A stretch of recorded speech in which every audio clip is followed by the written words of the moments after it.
Hello प्यारे बच्चों, तो आज की इस वीडियो में हम डिस्कस करने वाले हैं एंड लाइन आकलन 2022 कक्षा 8वीं का सामाजिक विज्ञान का पेपर, जो कि आपका परसों होने वाला है। और कल आपका संस्कृत का पेपर है। तो संस्कृत की वीडियो हमने पहले ही अपने चैनल पर अपलोड कर रखी है, तो उसका लिंक आपको डिस्क्रिप्शन में मिल जाएगा, या फिर आप चैनल पर जाके चेक भी कर सकते हैं। तो अभी सभी सब्जेक्ट की जो है हम अपने चैनल पर वीडियो अपलोड कर रहे हैं, सभी के PDF आपको प्रोवाइड करा रहे हैं। सभी का लिंक आपको डिस्क्रिप्शन में मिल जाएगा। तो देखिए, या फिर आप गूगल पर जाके सर्च भी कर सकते हैं, जैसे आप सामने देख रहे हैं कि आपको गूगल पर जाकर लिखना है HC राइटिंग एंड लाइन आकलन। ठीक है, तो आप जैसे ही सर्च करेंगे तो सबसे ऊपर जो आएगा HC राइटिंग। तो देखिए, यहाँ पे हमने पेपर भी डाल रखे हैं, मैथ का भी डाल रखा है, तो ऐसे ही आएगा। तो सबसे ऊपर आपको इसी पर क्लिक करना है। तो आप खोलोगे तो अंदर आपको सभी सब्जेक्ट के जो है पेपर के PDF जो है मिल जाएंगे। ठीक है, तो वहाँ पे जाके आप देख सकते हैं। चलो, तो इस वीडियो में बात कर लेते हैं सामाजिक विज्ञान यानी कि परसों के पेपर के क्वेश्चंस कौन कौन से आपके इंपॉर्टेंट है, कौन कौन से आपके पेपर में आने वाले हैं, और सभी के आंसर्स भी हम आपको साथ में बताएंगे। इन एक एक दो दो नंबर वाले सभी के आंसर हम आपको बताएंगे। तो आपको वीडियो को लाइक कर देना है और चैनल को सब्सक्राइब कर देना है। तो देखिए, पहला प्रश्न है, रिक्त स्थानों की पूर्ति कीजिए। तो देखिए, चंपारण डैश अंचल में है, तो इसमें आपका आंसर आ जाएगा बिहार। ठीक है, बिहार के अंचल में है। उसके बाद संविधान प्रारूप समिति के अध्यक्ष कौन थे? तो देखिए, दूसरे में आपका उत्तर आ जाएगा संविधान प्रारूप समिति के जो अध्यक्ष थे वो थे भीमराव अंबेडकर। उसके बाद तीसरा प्रश्न है, भारत के लोहे पुरुष डैश को कहा जाता है। तो भारत के लोहे पुरुष किसको कहा जाता है? आयरन मैन किसको कहा जाता है? तो सरदार वल्लभ भाई पटेल। ठीक है, सरदार वल्लभ भाई पटेल। उसके बाद अगला प्रश्न है, न्यूनतम मजदूरी डैश तय करती है। तो ये न्यूनतम मजदूरी वाला आपको अपनी बुक में से जो है देखकर जो है इसका आंसर पता कर लेना है। उसके बाद पांचवा प्रश्न आता है रिक्त स्थान का ही, सूचना के अधिकार का अधिनियम डैश में बनाया गया। तो यहाँ पे वर्ष बताना है कि कौन से वर्ष में सूचना के अधिकार का अधिनियम बनाया था। तो ये बनाया था आपका 2005 वर्ष में। ठीक है, 5 मई 2005 में। अब उसके बाद हम देख लेते हैं रिक्त स्थान आपके हो चुके। उसके बाद हम देखिए मिलान कर लेते हैं। तो यहाँ पे आपका तो देखिए, यहाँ पे संबंध जोड़िए। तो पहला है जो आपका राजा राम मोहन राय, आपको इसे किससे मिलाना है? तो राजा राम मोहन राय को आपको आर्य समाज से मिला देना है, क्योंकि उन्होंने आर्य समाज की स्थापना की थी। दूसरा आ जाएगा दयानंद सरस्वती। तो दयानंद सरस्वती को आप जो है ब्रह्म समाज से मिला देंगे। तीसरा, मुस्लिम लीग की स्थापना 1905 में हुई थी। बंगाल का विभाजन जो है 1906 में हुआ था। और गणतंत्र दिवस, ये तो आप सभी को पता ही है, गणतंत्र दिवस आपका आ जाएगा 26 जनवरी 1950। ठीक है, और उसके बाद अगला प्रश्न देख लेते हैं, सत्य और असत्य बताइए। तो देखिए, प्रथम विश्व युद्ध 1914 में हुआ था, तो ये एकदम सत्य है। दूसरा भी आपका सत्य है, तीसरा भी सत्य है, चौथा भी सत्य है, और पांचवा आपका असत्य है। ठीक है, तो ऊपर के चारों सत्य है और नीचे के जो है असत्य है, क्योंकि प्रथम विश्व युद्ध जो है 1914 में ही हुआ था। और एक ही जैसे काम के लिए औरतों को आदमियों से कम मजदूरी देना समानता के अधिकार का उल्लंघन है। जी हाँ, बिल्कुल उल्लंघन है, तो ये आपका सत्य है। फिर उसके बाद तीसरा प्रश्न पूछा गया कि पंडित जवाहरलाल नेहरू की अध्यक्षता में संविधान सभा का गठन हुआ था। तो ये भी आपका सत्य है। उसके बाद छत्तीसगढ़ की प्रमुख नदी के बारे में पूछ रखा है कि कौन सी है। तो छत्तीसगढ़ की प्रमुख नदी यहाँ महानदी जो है गंगा नदी है, तो ये भी आपका सत्य आ जाएगा। और उसके बाद पांचवें में पूछा था कि संयुक्त राष्ट्र संघ का मुख्यालय भारत में है। तो ये बिल्कुल गलत है। तो देखिए, संयुक्त राष्ट्र संघ का जो मुख्यालय है वो न्यूयॉर्क अमेरिका में है।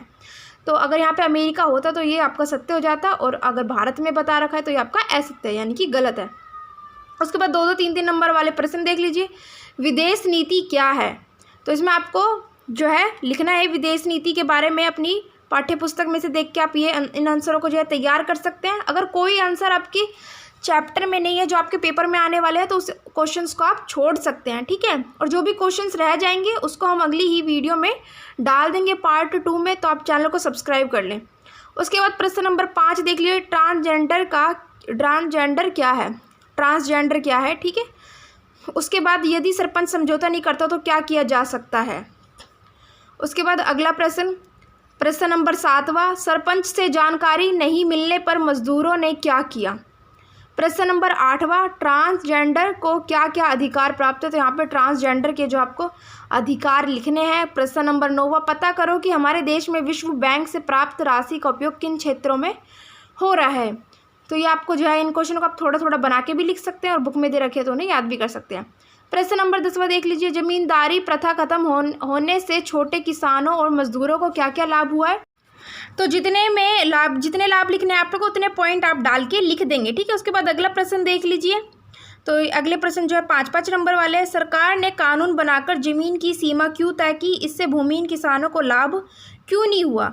तो यहाँ पे इन सब के बारे में आपसे पूछा गया है, तो आपको लिखने हैं कि क्यों नहीं हुआ है, क्या क्या आपके कारण थे। तो 5 नंबर का है तो 5 कारण आपको लिखने पड़ेंगे। उसके बाद प्रश्न नंबर 12 देख लीजिए, संयुक्त राष्ट्र संघ के प्रमुख उद्देश्य कौन कौन से हैं, ठीक है, या फिर कार्य क्या क्या है, तो ये आपसे पूछा जा सकता है।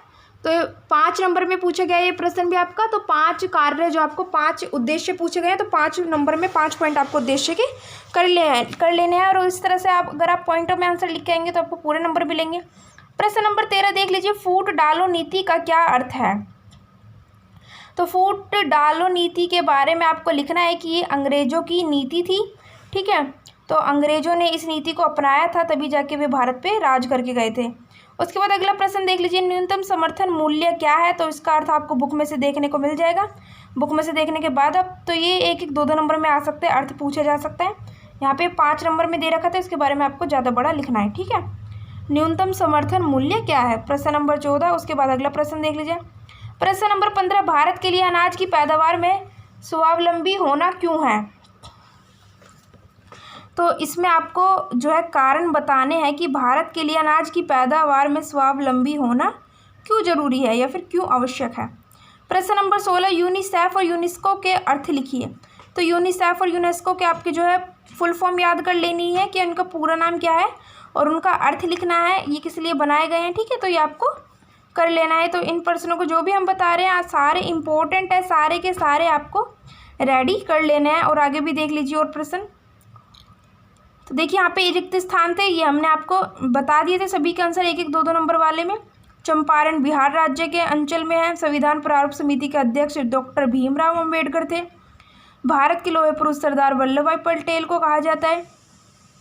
न्यूनतम मजदूरी, चौथा वाला आपको खुद करना है। 5वां, सूचना के अधिकार का जो अधिनियम है वो 12 मई 2005 में बनाया गया था, वर्ष 2005 में बनाया गया था, ठीक है। तो 12 मई वर्ष 2005 आप पूरा लिख देंगे।